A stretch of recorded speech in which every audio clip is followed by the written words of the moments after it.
लाई गई है। तो सबसे पहले जो गुणवत्तापूर्ण शिक्षा के लिए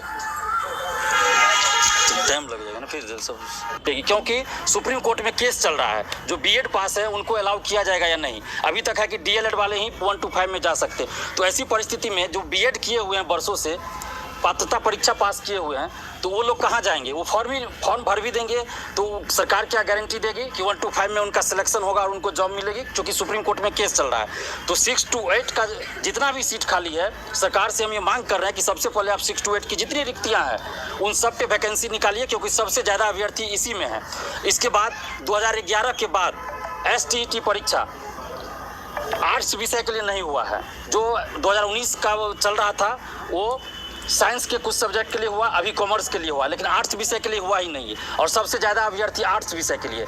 तो फिर आप वैकेंसी तो निकाल दिए, 1,70,000 दिखा दिए, उसमें भी नियोजित शिक्षक भी भरेंगे, तो फिर ये जो पूरा सीट है वो भरेगा ही नहीं, खाली रह जाएगा इसमें सीट। क्योंकि अब जितना अभ्यर्थी पास कर चुके हैं पात्रता परीक्षा, आप उससे ज़्यादा रिक्ति है बिहार में, लेकिन लोग फॉर्म नहीं भर सकते क्योंकि उस विषय के लिए STET हुआ ही नहीं। और सीटेट जो पास है वो 11-12 के लिए अप्लाई ही नहीं कर सकते हैं।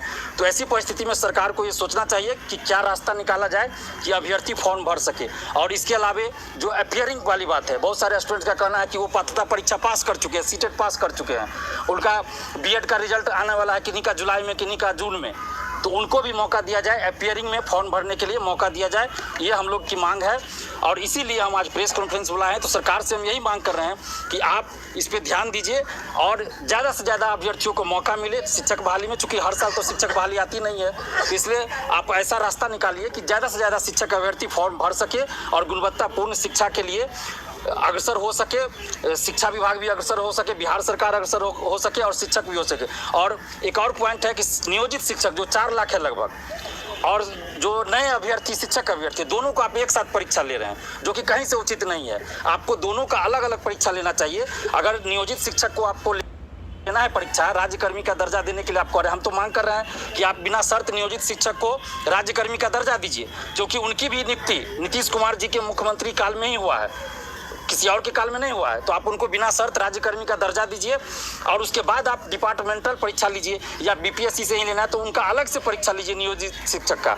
आप फ्रेश जो ले रहे हैं, जो नए अभ्यर्थी है शिक्षक अभ्यर्थी, उनके साथ उनको मत मिलाइए, अलग अलग एग्जाम लीजिए। ये हमारी मांग है, पारदर्शिता रहे, जिसका तो चर्चा BPSC के चेयरमैन अतुल प्रसाद जी ने कहा ही है कि पारदर्शिता रहेगी। तो उसके लिए हम धन्यवाद देते हैं BPSC के चेयरमैन साहब को कि उन्होंने इस बात को रखा है कि हम पारदर्शिता लाएंगे और धांधली सेटिंग नहीं होगी, पेपर लीक नहीं होगी। तो इसके लिए हम धन्यवाद देते हैं अतुल प्रसाद जी को। साथ ही नीतीश कुमार जी से ये मांग कर रहे हैं, तेजस्वी यादव जी से मांग कर रहे हैं, जब आप बिहार में 10 लाख 20 लाख नौकरी की बात कर रहे हैं, तो आप इस तरह की वैकेंसी निकाल रहे हैं जिसमें कि अभ्यर्थी फॉर्म ही नहीं भर पाएंगे, तो आधा से ज़्यादा सीट तो खाली रह जाएगा, तो फिर नौकरी किन को मिलेगी? तो इसलिए आप इस पर ध्यान दीजिए। 6 to 8 का आप जितना भी रिक्ति है उस पर वैकेंसी निकालिए, नियोजित शिक्षक के लिए अलग और फ्रेश जो अभ्यर्थी हैं शिक्षक अभ्यर्थी उनके लिए अलग एग्जाम लीजिए। यही हमारी मांग है।